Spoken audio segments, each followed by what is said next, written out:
Olá, meu irmão, minha irmã, seja bem-vindo a mais um encontro do nosso curso sobre o Catecismo da Igreja Católica.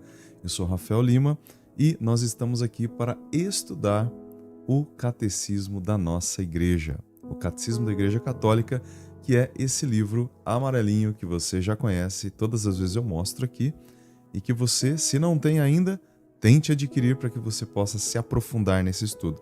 Tenho certeza que muitas pessoas aqui já estão acompanhando os nossos vídeos, né? Algumas pessoas estão novamente fazendo esse estudo. É sempre bom, ainda que você já tenha estudado todo o catecismo, você estudar mais de uma vez, porque a gente vai sempre descobrindo coisas novas quando a gente estuda o catecismo.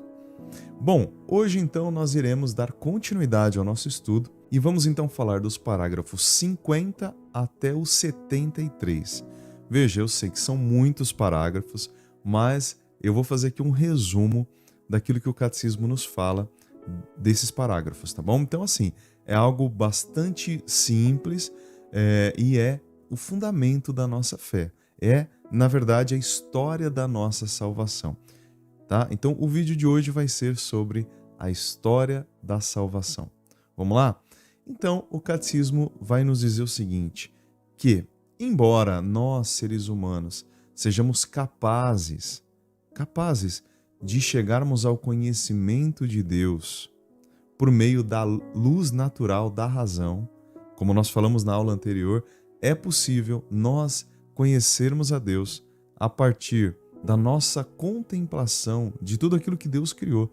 Quando nós contemplamos a beleza da criação, quando nós contemplamos as flores, os campos, a ordem da natureza, quando nós contemplamos aquilo que Deus fez, todo o universo, nós podemos chegar à conclusão de que Deus existe, de que somente alguém poderia ter planejado tudo isso, que é impossível que essas coisas tenham surgido simplesmente do acaso, é impossível, não tem como. E também quando nós olhamos para nós mesmos, o homem olha para o próprio homem, para o seu desejo de felicidade, o seu desejo de imortalidade, de viver para sempre. Quando nós olhamos para isso, nós descobrimos que temos uma alma e essa alma só pode ter origem em Deus. Portanto, Deus existe. Entretanto, a partir do parágrafo 50, o catecismo vai nos dizer que, apesar de o homem, com certeza, pela luz da razão, conseguir chegar ao conhecimento de Deus, é necessário uma revelação do alto. Foi necessário que o próprio Deus se revelasse a nós ao longo da história da humanidade. E é exatamente sobre isso que o catecismo vai falar nesses parágrafos. Ele começa dizendo o seguinte, que primeiramente Deus, depois de ter criado o ser humano, e o ser humano ter rompido esta aliança, como nós sabemos, Deus vai então se revelar ao ser humano. E ele se revela primeiramente para Noé. Vocês se lembram? Então, no Antigo Testamento, nós temos esta revelação que Deus vai fazer ao ser humano e começa então com o patriarca Noé. O patriarca. Aquele a quem Deus disse, olha, a humanidade se corrompeu de tal forma que eu vou salvar aqueles que quiserem se salvar. E aí Deus falou que iria mandar um dilúvio. E ele revelou isso para Noé. Noé então começa a dizer para as pessoas, olha, Deus vai fazer uma limpeza geral aí. Vai começar tudo do zero. Convertam-se. Se voltem para Deus, abandonem a vida errada que vocês estão levando. E, infelizmente as pessoas não deram bola para Noé, não ligaram, ignoraram aquilo que ele estava dizendo. E aí a gente tem aquela história da arca, quando os animais são colocados na arca e apenas a família de Noé vai se salvar do dilúvio que veio sobre a humanidade. E a partir dali começa então um novo tempo. E Deus vai fazer uma promessa para Noé. Ele diz, eu coloco o meu arco nas nuvens, o arco-íris, e todas as vezes que os homens se olharem para esse arco, e quando eu olhar para esse arco, eu vou me lembrar da aliança que eu fiz com a humanidade de nunca mais acontecer o que aconteceu. E Deus então faz uma aliança com Noé, uma nova criação. Bom, mais à frente um pouquinho, Deus vai se revelar a um outro patriarca, que é Abrão, que depois será chamado de Abraão. Então Deus vai se revelar para este homem, Deus vai falar com Abraão. Abraão já era um homem de bastante idade, Deus vai se revelar para ele, vai chamar Abraão. Abraão vai ouvir a voz de Deus e Deus vai falar com ele e dizer: sai da tua terra, Abraão, e vai para uma terra que eu te indicar. Então Abraão saiu da sua terra, quando ele escutou a voz de Deus, ele sai da sua terra e vai, sem saber para onde ia. E Deus vai conduzindo Abraão, né? Que Deus então muda o nome dele.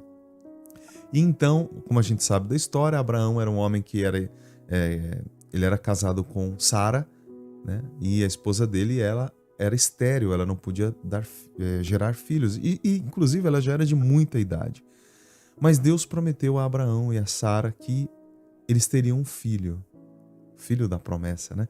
E então Sara vai ficar grávida e vai gerar o seu filho Isaque. E aí Deus vai pedir uma grande prova para Abraão. Abraão, eu quero que você me ofereça em sacrifício o teu único filho, Isaque. Então Abraão ficou estremecido com aquilo. Eu tenho certeza que Abraão ficou angustiado com aquilo que Deus pediu. Abraão pegou Isaque e levou para o alto da montanha o menino. E no momento que Abraão foi sacrificar o seu próprio filho, obedecendo a voz de Deus, o anjo do Senhor apareceu e disse: Abraão, não estenda a tua mão contra o teu filho, porque o Senhor já se agradou da tua fidelidade, da tua fé. Abraão, grande é a tua fé. Você é um homem extraordinário, Abraão. Você provou o quanto você ama e o quanto você confia em Deus. Porque enquanto Abraão subia com Isaque, Isaque perguntava: mas pai, onde é que está o animal para a gente oferecer em sacrifício? E Abraão sabia que quem iria ser oferecido em sacrifício era o seu próprio filho, o seu filho único. Mas Abraão dizia: Deus proverá, meu filho, Deus vai providenciar. E quando eles estavam lá no alto da montanha, o anjo do Senhor então impede que Abraão faça isso e diz a Abraão: por causa da tua fé, eu vou multiplicar a tua descendência. Em ti, Abraão, todas as gerações serão abençoadas. No teu nome, você será o pai de uma multidão. Por causa da tua fé, Abraão. E então, naquele momento, Abraão volta com seu filho Isaque para sua casa e a partir dali, todos os seus descendentes, o povo hebreu vai abençoar os seus descendentes em nome de Abraão. Vão dizer: o nosso pai Abraão, nosso pai na fé, Abraão. Depois disso, nós vamos ver surgir a figura de Moisés. Deus então vai chamar Moisés, vai escolher Moisés e vai chamá-lo. A gente sabe que naquela época o povo estava escravo no Egito, escravo do faraó, trabalhando como escravo. E Deus escolhe o povo de Israel, Deus escolhe aquele povo para ser o seu povo. O povo a quem ele vai se revelar, a quem ele vai dar a sua lei, para fazer com este povo uma aliança. Então, Moisés, ele sai do Egito e ele contempla uma sarça que começa a pegar fogo, mas que o fogo não consome aquela sarça. E Deus vai dizer: Moisés, tira as sandálias dos teus pés, porque o lugar que você está pisando é santo. E então Moisés fica admirado, ele fica em êxtase diante daquilo. E Deus se revela a Moisés. Deus faz a sua revelação. Diz: Moisés, eu te escolhi para que você liberte o meu povo das mãos do faraó. Moisés, sou eu, o Deus, o único Deus, o Deus verdadeiro que está te chamando. E eu estou te enviando, Moisés. Vá até o Egito para libertar o meu povo das mãos do faraó. Então Moisés recebe aquela missão e ele vai corajosamente anunciar que aquele que é o Eu Sou, Yahvé, havia mandado para libertar o povo. Então Moisés vai denunciar para o faraó tudo aquilo, todas as maldades que ele fazia contra o povo, e Deus vai enviar ali aquelas pragas para que o povo possa ser libertado. Até que então, durante a noite, acontece o êxodo, a fuga do povo do Egito. Então eles saem correndo a pé enxuto, vão atravessar o Mar Vermelho. Deus vai abrir o mar. Moisés vai levantar o cajado e Deus vai abrir o mar para que o povo pudesse atravessar e ser libertado das mãos do faraó. Quando o povo de Israel consegue atravessar o mar e os cavalos, os cavaleiros, os soldados estão ali tentando resgatar o povo, buscar o povo de volta para o Egito, Deus fecha o mar. E o povo é então conduzido por Moisés, a pé enxuto, é liberto das mãos do faraó. E a partir daquele momento, aquele povo passa a ser o povo de Deus. E aí a gente vai ter aquela música antiga, né? O povo de Deus no deserto andava, mas à sua frente alguém caminhava. Então, Moisés vai conduzindo o povo e o próprio Deus vai conduzir aquele povo, o povo de Israel, pelo deserto, até uma terra que Deus havia prometido a Moisés. Olha, Deus havia prometido a Moisés uma terra nova que seria dada ao povo de Israel, onde o povo iria se estabelecer. Seria ali o lugar que Deus havia dado e daria de presente, uma terra onde correria leite e mel, que o povo de Deus iria se estabelecer, formando o povo consagrado ao Senhor. E Moisés vai à frente. A gente sabe que o povo ficou 40 anos caminhando no deserto. 40 anos caminhando. Moisés vai morrer e Josué vai assumir o comando. E é com Josué que o povo de Deus vai então adentrar na terra prometida, a terra de Canaã. E então a gente tem aquele episódio das muralhas. A cidade era toda cercada por muralhas. E Josué então vai fazer aquele cerco. Josué vai dar as voltas em torno da cidade. E na última volta, o povo elevou a Deus um grande clamor e as muralhas caíram. E o povo de Israel pôde tomar posse daquela terra que Deus havia reservado para eles. E aí a gente vai ter a divisão depois do povo de Israel nas tribos, as tribos de Israel, as 12 tribos de Israel. A gente vai ter ali, cada uma das tribos vai ocupar uma região, vai se estabelecer numa parte daquela terra. Então é exatamente neste contexto que Deus vai cuidar do seu povo. Deus vai cuidar. Deus se tornará então ali o próprio rei de Israel. Israel, por enquanto, não tem rei. Os outros povos todos vão ter os seus reis, mas quem será o rei de Israel será o próprio Deus. É Deus quem fala, é Deus quem dá as suas regras. Deus, inclusive lá a gente vai ter, eu pulei essa parte, mas Deus vai se revelar, durante aqueles 40 anos que o povo caminhava no deserto, Deus vai dar as suas leis para Moisés. No alto do Monte Sinai, Deus vai dizer, olha, essas são as minhas leis, eu faço a minha aliança com o meu povo. Então Deus vai dar ali, olha, o meu povo deve ser fiel a essas 10 leis, os 10 mandamentos. E então Moisés vai entregar as tábuas da lei para o povo e vai dizer, olha, isso aqui, amarás o Senhor Deus de todo o coração, com toda a tua alma, acima de todas as coisas. Amarás o teu próximo como a ti mesmo. Não matarás, não roubarás, não cobiçarás as coisas alheias. Enfim, Deus dá os seus 10 mandamentos.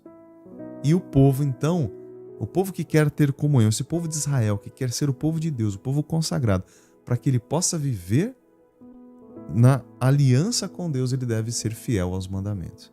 E é exatamente ali na terra de Israel, que nós hoje conhecemos, as 12 tribos estabelecidas, é ali que Deus vai então conduzir o seu povo como o grande rei. O grande rei, o único Senhor, o único Deus. Todos os povos em redor ali de Israel, eles eram politeístas, eles tinham vários deuses. E ali não, em Israel é o único povo que vai ter um único Deus. Israel é o único povo que vai ter um único Deus. Por isso que o Senhor vai dizer, eu sou o único Deus, eu sou o único Senhor. Adorarás somente ao Senhor teu Deus, somente a Ele servirás, porque não há outro Deus além de mim, vai dizer o Senhor. Então, essa é a fidelidade que Deus exige do seu povo. Vai chegar um momento em que o povo vai querer um rei, vai pedir um rei. E aí nós teremos toda a história dos reis de Israel, até chegar na figura de Davi. Depois nós teremos, claro, Salomão, mas o grande Davi, o rei Davi, esta grande figura a quem são atribuídos os salmos, inclusive, né? Nós temos ali a grande figura de Davi, o grande rei, que era um homem pecador, né? Um homem escolhido por Deus, mas um homem muito pecador. Ele vai cometer ali um adultério terrível, ele vai cometer ali um assassinato, a coisa é feia, mas ele vai se transformar no grande rei de Israel, rei Davi. E exatamente no nome de Davi, né, na descendência de Davi, é que vai surgir o Salvador. O Salvador é chamado, que no caso é Jesus, né? Ele é chamado de filho de Davi, porque a promessa que é feita é de que um descendente de Davi seria o grande rei de Israel e traria paz para Israel. Enfim, depois dos reis nós vamos ter então, só avançando um pouco a história, nós vamos ter o momento dos profetas, a época dos profetas. Deus então começa a escolher homens, ele escolhe um homem, ele enche aquele homem do Espírito Santo e fala: agora você vai falar por mim. Você vai ser o meu profeta. Eu coloco em você o meu espírito para que as palavras que saírem da sua boca sejam as minhas palavras. E você vai orientar o meu povo, você vai cuidar, você vai ser o pastor do meu povo. Inclusive, os profetas tinham a missão também de puxar a orelha dos reis. Porque os reis ali estavam, né, se desviando. E chamar a atenção do povo para que o povo não adorasse outros deuses. Porque a gente vai ter um momento em que o povo de Israel, ele vai ter o momento do exílio, ele vai, né, ser exilado para a Babilônia e vai se misturar com as práticas dos outros povos, as práticas de adoração de outros deuses. E o Senhor vai, através dos profetas, chamar a atenção do povo, falar: vocês não podem, vocês me abandonaram. Só existe um Deus que sou eu. Vocês não podem, esses deuses que não existem. Eu sou o único que existe. Então os profetas vão denunciar isso. E mais do que isso, a missão dos profetas vai ser a de anunciar o Messias que virá. Aquele que virá para ser o grande pastor de Israel. Aquele cujo reino não terá fim. Eles vão anunciar, Deus enviará. E a gente vai encontrar, por exemplo, lá no profeta Isaías, uma descrição da paixão de Cristo. Aquele que vai morrer, o Cordeiro, o servo do Senhor, que vai ser morto. Aquele que vai ser crucificado. 600 anos antes de Cristo, o profeta Isaías vai falar sobre Jesus. Vai falar sobre o Messias, sobre o prometido. Então o povo de Israel começa a aguardar ansiosamente a vinda do Salvador, a vinda deste Messias que os profetas falavam. E aí a gente vai ter então os livros proféticos, né? Isaías, Jeremias, Abacuque. A gente vai ter todos esses livros do Antigo Testamento. Portanto, todo o Antigo Testamento é uma preparação para a vinda deste grande rei, deste grande Messias, o verdadeiro Salvador, o verdadeiro rei de Israel, descendente de Davi, sobre o qual os profetas falaram. Deus foi conduzindo o seu povo até chegar na plenitude dos tempos. O que é a plenitude dos tempos? É quando então o próprio Deus virá ao nosso encontro, ao momento em que o nosso Senhor e Salvador Jesus Cristo, Deus feito homem, o Verbo encarnado, vai se tornar um de nós, sem deixar de ser Deus. Ele vai vir, vai se encarnar, vai se revelar à Virgem Maria e vai fazer esta proposta da encarnação através do arcanjo São Gabriel. Quando o arcanjo São Gabriel aparece para Nossa Senhora e diz: Ave cheia de graça, o Senhor é contigo. E aí ele vai dizer o plano de salvação. Deus quer se encarnar em você, Maria.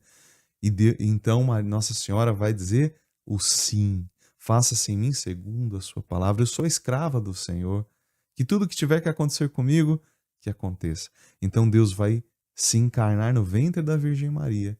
E ele vai ser gerado ali. Não criado, vai ser gerado no ventre da Virgem Maria. E Deus vai aguardar aqueles 9 meses. Ele mesmo vai esperar pacientemente no ventre da Virgem Maria para então nascer.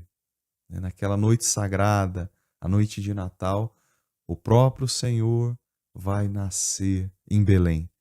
E ali, o próprio Deus feito homem, ele que veio para nos salvar, vai crescer na família sagrada, vai crescer ali com São José, com a Virgem Maria, na família que ele mesmo escolheu. Os pais que ele mesmo escolheu para cuidarem dele. Então o próprio Deus vai vai crescer, mas ele veio para quê?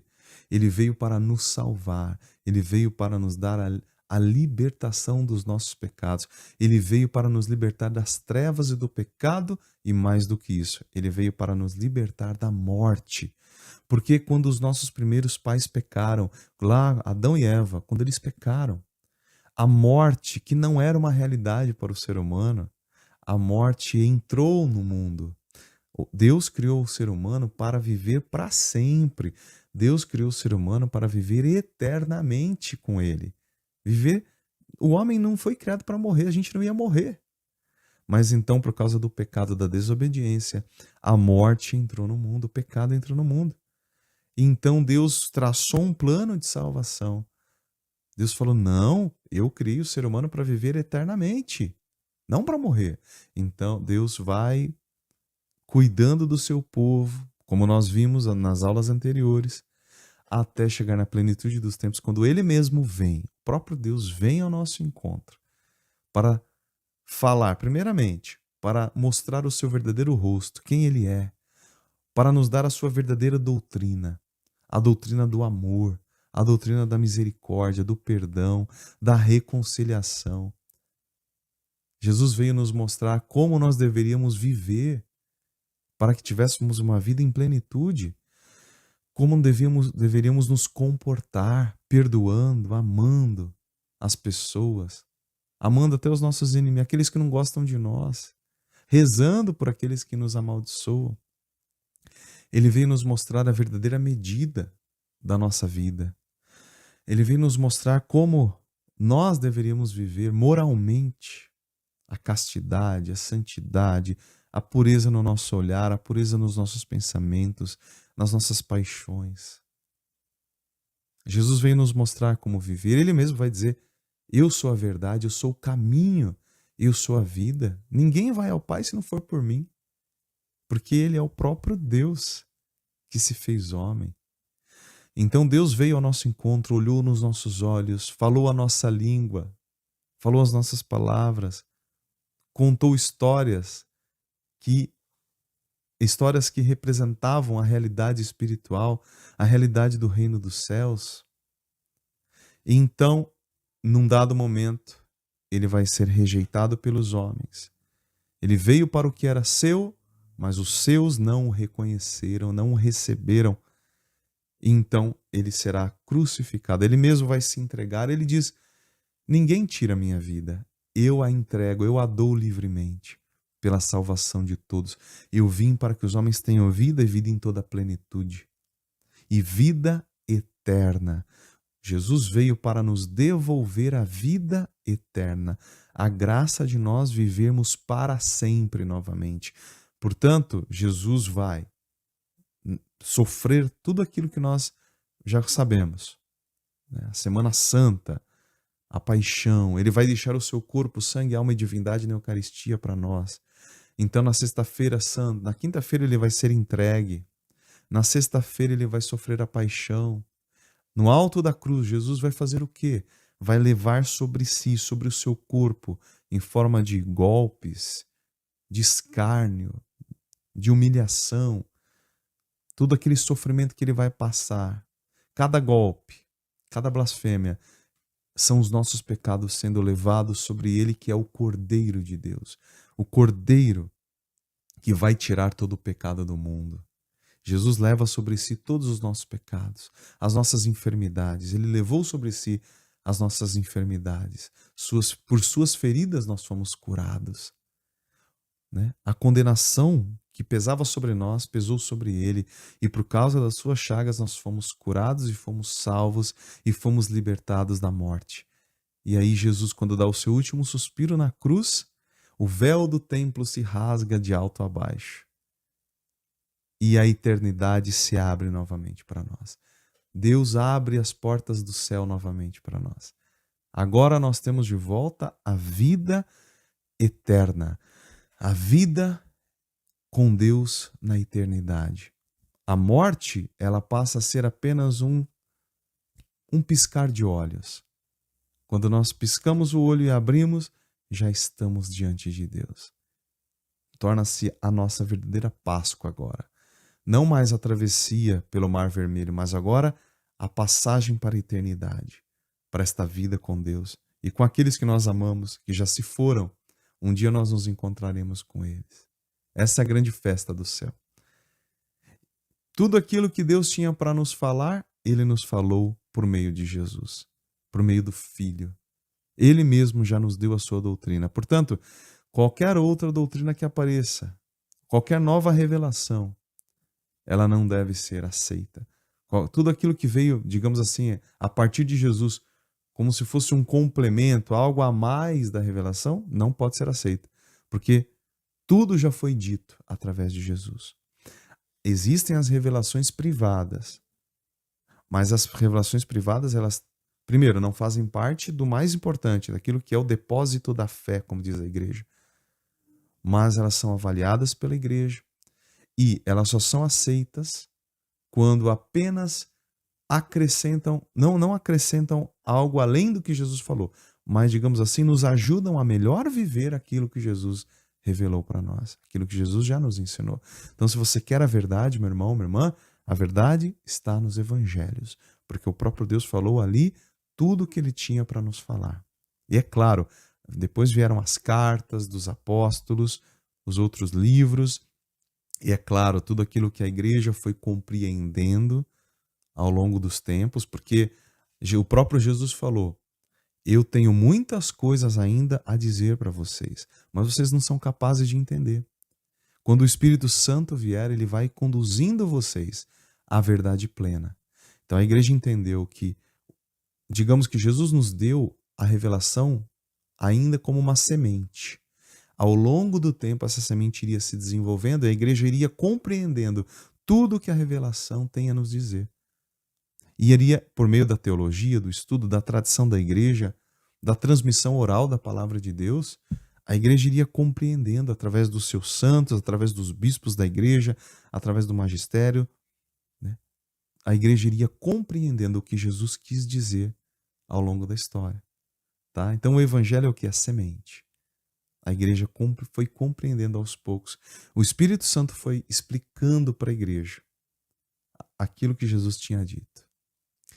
Então, essa é a história da nossa salvação. Desde o momento em que Deus se revela ao homem, lá para Noé, depois Abraão, Moisés, os reis, os profetas, até chegar na plenitude dos tempos, quando o próprio Deus vem ao nosso encontro, nos salva, nos devolve a vida eterna, funda a sua igreja, porque Jesus fundou a sua igreja. Pedro, tu és Pedro, e sobre esta pedra eu edificarei a minha igreja. Portanto, Jesus fundou sim uma igreja, que é o que nós vamos ver. Nós estamos só no começo. Nós vamos ver que Jesus sim fundou uma igreja, a minha igreja, e as portas do inferno jamais vão vencê-la. Certo? E isso a gente vai ver ao longo do nosso curso, ok? Então, em resumo, meus irmãos, esta é a história da nossa salvação, tá certo?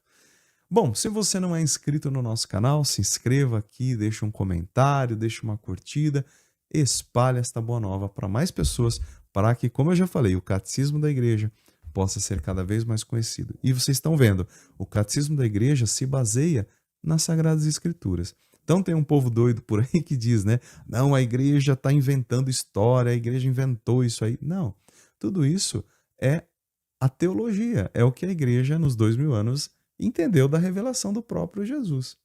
Tá? Então não é invenção da igreja não, como dizem alguns por aí. Bom, que o Senhor então nos abençoe em nome do Pai, do Filho e do Espírito Santo. Amém, meu irmão. Fique com Deus e até o nosso próximo encontro.